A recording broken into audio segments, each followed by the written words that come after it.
சென்சாரில் என்ன ப்ராப்ளம் வரும் அப்படின்னா நீங்கள் எரர் கூட செக் பண்ண முடியாது, ஏன்னா பீப் சவுண்டே வராது உங்களுக்கு. இதில் மேஜர் இப்போ என்ன ப்ராப்ளம் இருக்குது அப்படின்னு பார்த்தீங்கன்னா, ஃபேன் பேக்கோட ஃபேன் மோட்டரோட இன்டோர் ஃபேன் மோட்டரோட ஃபீட்பேக் லைன் இது 5 வோல்ட்டு, இது எர்த்து, சென்டர் பின் வந்து ஃபீட்பேக்கு.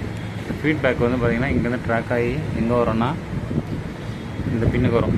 இந்த பின்லேருந்து வந்துட்டு இப்படி போய்ட்டு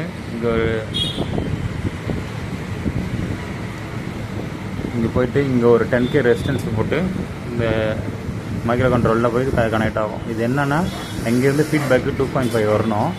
2.5 வந்துட்டு 2.5 to 3 வரைக்கும் அது வேரியேஷன் இந்த ஃபேன் லோடுக்கு ஏற்ற மாதிரி, இண்டோர் ஃபேன் மோட்டர் லோடுக்கு ஏற்ற மாதிரி மாறி வந்துட்டுருக்கோம்.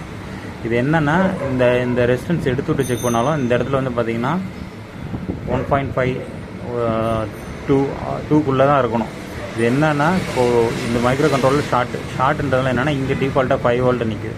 5 வோல்ட் நிற்கிறதுனால இங்கேருந்து வர ஃபீட்பேக் வந்தாலும் இது 5 வோல்ட், இந்த ரெசிஸ்டன்ஸ் இந்த பக்கம் 5 வோல்ட் to 4 வோல்ட் வரையும் காட்டுறதுனால ஃபீட்பேக் அதை எடுத்துக்கல, மைக்ரோ கண்ட்ரோல் எடுத்துக்கல. இதுக்குள்ளே எதோ இன்டர்னல் ஷார்ட் ஆகிருக்கு. இங்கே இருக்க சுற்றி இருக்க இந்த பிஎஃப்ல எதனா லீக்கேஜ் இதை ஷார்ட் இருந்தால் கூட அந்த மாதிரி அவங்களுக்கு அது எல்லாமே ஃபுல்லாக செக் பண்ணியாச்சு. பட் இந்த லைனில் எதுவும் ஃபால்ட்டு கிடையாது. இது மைக்ரோ கண்ட்ரோல் ஐசி தான் ஃபால்ட்டு. லைட் பிளிங்க் ஆகிட்டே இருக்கும். பட் இது எரர் கோடு காட்டுறது பார்த்திங்கன்னா ஃபேன் மோட்டரில் எரர் இந்த மாதிரி காட்டும், ஃபீட்பேக் வரலன்ற மாதிரி காட்டும். பட் ஆனால் இதுக்கு ப்ராப்ளம் என்னென்னா மைக்ரோ கண்ட்ரோல் தான். இந்த ஐசி இருந்துச்சுன்னா எடுத்துகிட்டு மாற்றலாம், இல்லை வேறு போர்ட்லேருந்து எடுத்து மாற்றினா கூட இது ரிசால்வ் ஆகிடும். பட் என்னென்னா இது கன்ஃபார்ம் பண்ணுறது என்னென்னா இந்த சைடில், இந்த ரெசிஸ்டன்ஸ்க்கு இந்த சைடில் பார்த்திங்கன்னா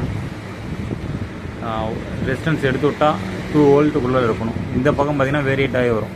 வேரியேட் ஆகினா 2.5 3.5 அது வரைக்கும் வரும். பட் ஆனால் இது எடுத்து விட்டாலும் இந்த பக்கம் 5 வருதுன்னா நீங்கள் என்ன பண்ணாலும் இது வந்து ரிசால்வ் ஆகாது. இந்த ஐசி எடுத்துகிட்டு இந்த ஐசி மாற்றி தான் ஆகணும். இது டைக்கின்னு நார்மல் ஐசி.